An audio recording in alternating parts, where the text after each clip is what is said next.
सभी सम्मानित मीडिया के बंधु का स्वागत है।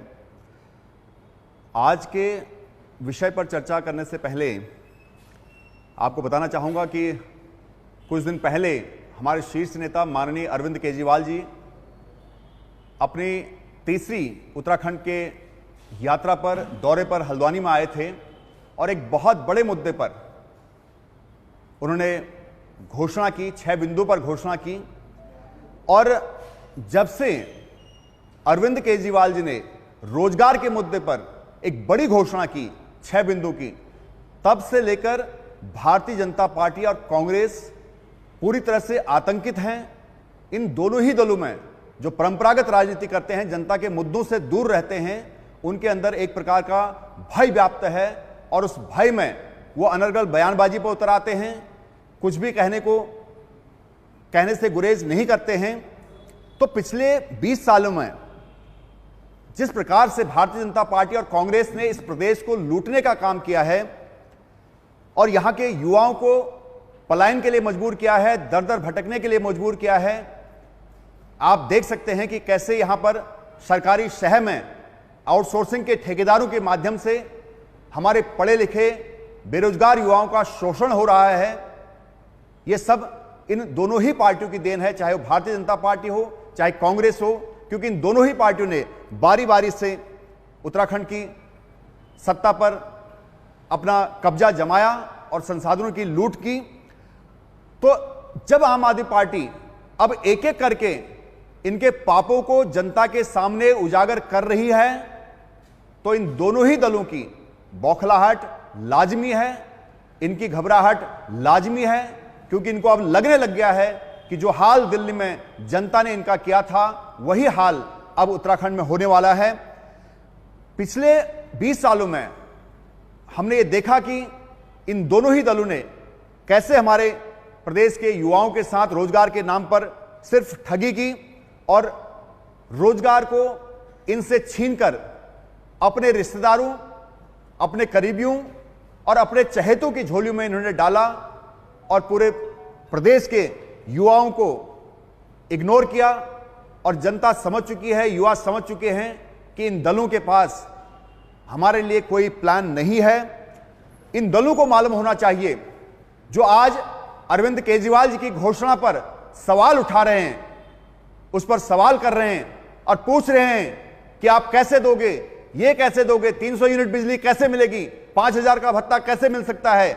उन दलों को यह मालूम होना चाहिए कि अरविंद केजरीवाल जी की घोषणा एक गारंटी होती है और अरविंद केजरीवाल जो कहते हैं वो करते हैं। क्योंकि आप इस प्रदेश के बजट का जो बराबर का बजट है, आप देख सकते हैं उत्तराखंड का बजट भी लगभग 60,000 करोड़ का है और दिल्ली का भी 60,000 करोड़ का है।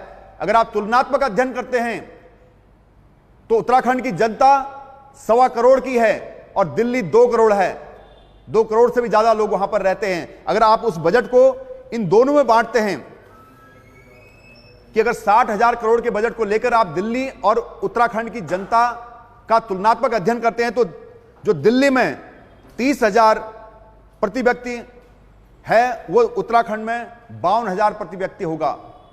तो आप समझ सकते हैं कि इस प्रकार से इतना पैसा होने के बावजूद भी आज उत्तराखंड में बिजली नहीं है, पानी की सुविधा नहीं है, शिक्षा नहीं है, स्वास्थ्य नहीं है, रोजगार नहीं है, कुछ भी नहीं है। आखिर ऐसा क्यों है? और भारतीय जनता पार्टी, कांग्रेस, आम आदमी पार्टी से पूछते हैं कि आप 300 यूनिट बिजली कैसे दोगे, 5000 बेरोजगारी भत्ता कैसे दोगे। तो हम उन नेताओं को, उन दलों को बताना चाहते हैं कि जो 25% कुल बजट का यहां भ्रष्टाचार की भेंट चढ़ रहा है, यानी कि 15,000 करोड़ साल का जो भ्रष्टाचार आप कर रहे हैं, हम आपके हलक से छीनकर उसको जनता को देंगे, उस पैसे को जनता को देंगे और उस पैसे से ये सारी सुविधाएं जनता को देंगे। ये आम आदमी पार्टी करेगी। आपके भ्रष्टाचार पर नकेल कसी जाएगी, लीकेज बंद होगी, तो वहां से ये पैसा निकलेगा और जनता को जाएगा। तो इसलिए ये पूछने की हिम्मत ना करें कि आप कैसे देंगे। आप ये बताएं कि आपने आज तक क्यों नहीं किया। ये आपको करना चाहिए था। अगर हरीश रावत जी आपके बस का नहीं है, धामी जी आपके बस का नहीं है, तो इसका मतलब ये नहीं कि आम आदमी पार्टी के बस का नहीं है। ये आम आदमी पार्टी के सारे मॉडल सिद्ध किए हुए हैं। आम आदमी पार्टी अपने अनुभव के आधार पर, जो उन्होंने करके दिखाया, उसके आधार पर ये घोषणाएं कहती हैं और अरविंद जी की हर घोषणा एक गारंटी होती है। आप ये देखें कि आम आदमी पार्टी जब से उत्तराखंड में सक्रिय हुई है, आम आदमी पार्टी बहुत पहले से उत्तराखंड में सक्रिय है, लेकिन जब से अरविंद केजरीवाल जी ने घोषणा की है कि आम आदमी पार्टी उत्तराखंड के सभी 70 सीटों पर चुनाव लड़ेगी, आम आदमी चुनाव लड़ेगा और आम आदमी तय करेगा कि उत्तराखंड का विकास कैसे होगा, तब से भारतीय जनता पार्टी, कांग्रेस बिल्कुल बौखलाई हुई है और आम आदमी पार्टी का कारवां लगातार बढ़ता जा रहा है। जनता जुड़ रही है। आम आदमी जनता को समझाने में कामयाब रही कि आपके पैसों की बंदरबांट सत्ता से कैसे हो रही है, कैसे ये 25% बजट जो भ्रष्टाचार की भेंट चढ़ रहा है, जिसको आप लोग ओवर एस्टिमेट करके, टेंडर कम में छुड़ा करके उसमें अपना भी इंतजाम करते हैं और जनता का जो विकास कार्य है उसको खराब घटिया कार्य करते हैं और ठेकेदार भी उसमें से कमा रहे हैं, क्योंकि आप ही व्यवस्था बनाने वाले हैं, आप ही उस व्यवस्था को चलाने वाले हैं और अपने काले कारनामों को उस व्यवस्था में से जो कैसे बचे उसकी व्यवस्था करने वाले आप खुद ही हैं। तो आपने जो जंगल राज यहां पर 20-21 साल से उत्तराखंड में चलाया है, जनता का जो बेहाल किया है, अब जनता को उम्मीद है कि आम आदमी पार्टी कुछ न कुछ यहां पर करेगी। आज कांग्रेस इस प्रदेश में जो चुना हुआ विपक्ष था, मित्र विपक्ष से मृत विपक्ष की अवस्था में पहुंच चुका है। आज कांग्रेस को मुद्दों से कोई मतलब नहीं है, वो केवल अपने मनोरंजक व्यवहार से, भारतीय जनता पार्टी हो चाहे कांग्रेस हो, अपने नाटकीय व्यवहार से, अपने मनोरंजक व्यवहार से उत्तराखंड की जनता का ध्यान उत्तराखंड के असली मुद्दों से हटाना चाहते हैं। इसलिए जब आम आदमी पार्टी काम की बात करती है, इसलिए जब आम आदमी पार्टी के शीर्ष नेता माननीय अरविंद केजरीवाल जी गारंटी देते हैं कि हम ये करेंगे, तो उसका मजाक बनाने की कोशिश करते हैं। लेकिन मैं मृत विपक्ष से पूछना चाहता हूं कि आपने आज इस भारतीय जनता पार्टी की सरकार को खुली मनमानी करने की छूट क्यों दी? क्यों आपने इनको रोका नहीं? और जब से आम आदमी पार्टी सक्रिय है, तब से आपने देखा होगा कि वही आम आदमी पार्टी है जिसने उत्तराखंड के मुक्त विश्वविद्यालय का घोटाला उजागर किया था, वही आम आदमी पार्टी है जिसकी डर से 24 घंटे के अंदर अंदर प्रेमचंद अग्रवाल जी जो हमारे विधानसभा अध्यक्ष थे, उनके बेटे को, जिनको मुख्यमंत्री के सलाहकार नियुक्त कर दिया था गलत तरीके से, उनको हटाना पड़ा। जब आम आदमी पार्टी ने आवाज उठाई तो तब जाके सरकार के नींद उड़ी और सरकार ने सारा अपना डिसीजन वापस लिया। आम आदमी पार्टी आज असली तौर पर उत्तराखंड में विपक्ष की भूमिका निभा रही है। आम आदमी पार्टी, भारतीय जनता पार्टी और कांग्रेस जो रोजगार की गारंटी पर सवाल उठा रहे हैं, जो अपने शासनकाल में कुछ नहीं कर पाए, यहां इन दोनों दलों की सोच बंद होती है, आम आदमी पार्टी की सोच वहां से खुलती है। इनकी सोच बहुत छोटी सोच है। इनकी सोच है अपने करीबियों को रोजगार देना, अपने लोगों को रोजगार देना, अपना भला करना और पूरे सत्ता के बंदर बांट करके अपने दुरुस्त कर लेना। लेकिन जनता को इनसे कोई सरोकार नहीं है, जनता के मुद्दों से इनका कोई सरोकार नहीं है। आज जनता आप देख रहे हैं कि बेहाल है, कर्ज में डूबी हुई है। तो भारतीय जनता पार्टी के नेता जो ये कह रहे हैं कि रोजगार गारंटी कैसे हो पाएगा, मैं उनसे सबसे पहले ये सवाल पूछना चाहता हूं कि आपको इससे आखिर उत्तराखंड के जो बेरोजगार युवक हैं, अगर उनको रोजगार मिलेगा तो उससे आपत्ति क्या है? क्या भारतीय जनता पार्टी, कांग्रेस क्या चाहती है? क्या आप चाहते हैं कि वो आपके बूथ के इंचार्ज बने रहे बेरोजगार होके, आपके इलेक्शन के लिए काम आए सारे बेरोजगार युवा? क्या आप नहीं चाहते कि कोई इंजीनियर बने, कोई डॉक्टर बने?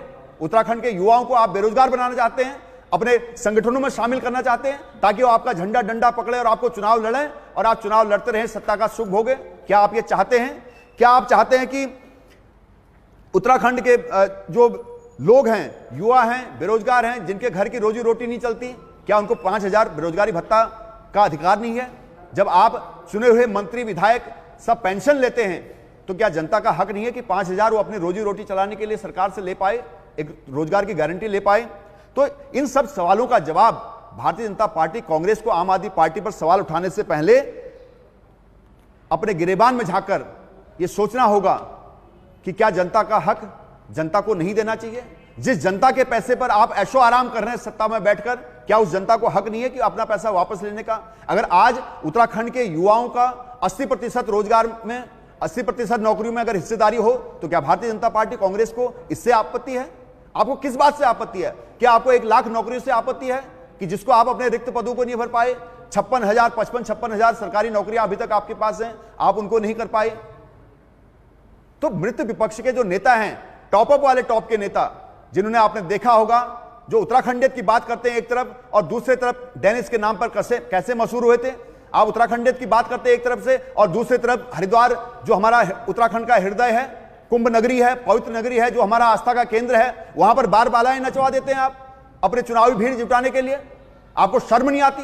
आप उत्तराखंडियत की बात करते हैं, हरीश रावत जी वयोवृद्ध नेता हैं, हमेशा आप उत्तराखंडियत की बात करते हैं, कुछ न कुछ बात करते हैं, लेकिन उसी उत्तराखंडियत की संस्कृति को तार तार करने के लिए आपको शर्म नहीं आती कि आप यहां अवैध शराब का कारोबार करते हैं, आप यहां पर वार बालाएं नचा देते हैं? तो आपको शर्म आनी चाहिए इस उम्र में ये काम करते हुए। आप एक पार्टी के मुखिया अपने आप को समझते हैं और बतौर मुख्यमंत्री के चेहरे आप प्रस्तुत करना चाहते हैं, और आपके कर्म इतने नीच हैं कि आप इस हद पर उतर आए कि देवभूमि उत्तराखंड में, वो भी हरिद्वार जो उत्तराखंड का हृदय है, वहां पर आपने बार बालाएं नचवा दी। तो आपको शर्म आनी चाहिए। अगर रोजगार पर कोई सवाल आपके पास है, आपको कोई शंका है, तो हम आपको न्योता देते हैं कि आइए, आप स्थान तय कीजिए, समय तय कीजिए, हम बहस के लिए तैयार होते हैं कि कैसे 1 लाख नौकरियां 6 महीने के अंदर दी जाएंगी, ये हम आपको बताएंगे। अगर आप हमारी चुनौती स्वीकार करो तो आप कहीं भी मिल सकते हैं, जहां आप बुलाए हम वहां पर आएंगे और आपको बताएंगे कि कैसे 1 लाख नौकरियां हम 6 महीने में करेंगे। आप बड़ी बड़ी बातें करते हैं, आप परंपरागत राजनीति करने वाले दल हैं, भावनात्मक मुद्दों को आगे ले जाते हैं, लेकिन आपने आज तक कहीं भी उत्तराखंड के मुद्दों को प्राथमिकता नहीं दी, उत्तराखंड के शहीदों के सपनों को प्राथमिकता नहीं दी, जिसका कारण आज है कि उत्तराखंड की जनता भारतीय जनता पार्टी और कांग्रेस से जनता का मोह भंग हो चुका है और जनता इंतजार कर रही 2022 का, केवल 2022 का इंतजार कर रही उत्तराखंड की जनता। जब जनता आपको आपके पूरे कर्मों का हिसाब किताब देगी। हरीश रावत जी, आपको ध्यान रखना होगा, विशेष तौर पर आपसे हम कहना चाहते हैं कि वही हरिद्वार नगरी थी जहां की जनता ने, जहां की देवतुल्य जनता ने आपको राजनीतिक पुनर्जीवन दिया था, जीवन दान दिया था, लेकिन उसके बाद आपने क्या किया?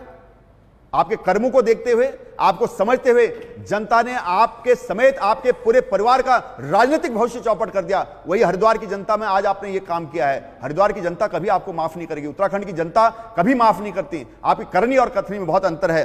तो इसलिए मैं ये कहना चाहता हूं कि केजरीवाल जी पर सवाल उठाने से पहले हरीश रावत जी को ये जरूर सोचना चाहिए कि देश की राजनीति में अकेले केजरीवाल जी ऐसे व्यक्ति हैं, उन्होंने जो जनता से वादे किए वो पूरे किए, और वो भी एक ऐसे राज्य में जहां पर हर काम के लिए लेफ्टिनेंट गवर्नर के हाथ जोड़ने पड़ते हैं, उनसे विनती करनी पड़ती है, फाइलें वहां से गुजरती हैं। तो उन्होंने अपने राजनीतिक कुशलता का परिचय देते हुए, शासन का परिचय देते हुए, सुशासन का परिचय देते हुए, गुड गवर्नेंस का परिचय देते हुए दिल्ली में वो सारी सुविधाएं मुहैया कराई जो जनता तक जरूरी थी, जनता को राहत देने वाली थी। और उसी से आज प्रेरित होकर पूरा देश चाहता है कि केजरीवाल और आम आदमी पार्टी की सरकार पूरे देश में आए। वो सरकार जो जनता के हकों की बात करती है, जनता के हक हकूकों को आगे रखती है, जनता के मुद्दों पर बात करती है। तो इसलिए ऐसी सरकार की आज आवश्यकता है। और हरीश रावत जी, आपको समझना चाहिए कि आप जैसे वयोवृद्ध नेता से यह उम्मीद नहीं की जा सकती है कि आप अपने नाटकीय व्यवहार से, आपने अपने मनोरंजक व्यवहार से इस उत्तराखंड की जनता को चलाए। कोई खाता ना बही, और जो हरीश रावत कह दे वही सही, ऐसे यहां पर आप चलने वाला नहीं है, क्योंकि यहां पर आम आदमी पार्टी आ चुकी है। फिर आप एक बार इस प्रेस कॉन्फ्रेंस के माध्यम से आपको आम आदमी पार्टी चुनौती देती है कि आप समय और स्थान तय कर लीजिए, हमें कहां आना है। हम डिबेट के लिए तैयार हैं कि हम कैसे 1 लाख रोजगार यहां पर देंगे, कैसे हम 5,000 का भत्ता यहां पर देंगे। क्योंकि मैंने फिर कहा कि जो 60,000 करोड़ का बजट है उसका 25% यानी कि 15,000 करोड़ आपकी भ्रष्टाचार का भेंट चढ़ रहा है। हम आपके हलक से निकालकर उस पैसे को उत्तराखंड की जनता को देंगे, उत्तराखंड की जनता को उससे सुविधा देंगे। बहुत बहुत धन्यवाद।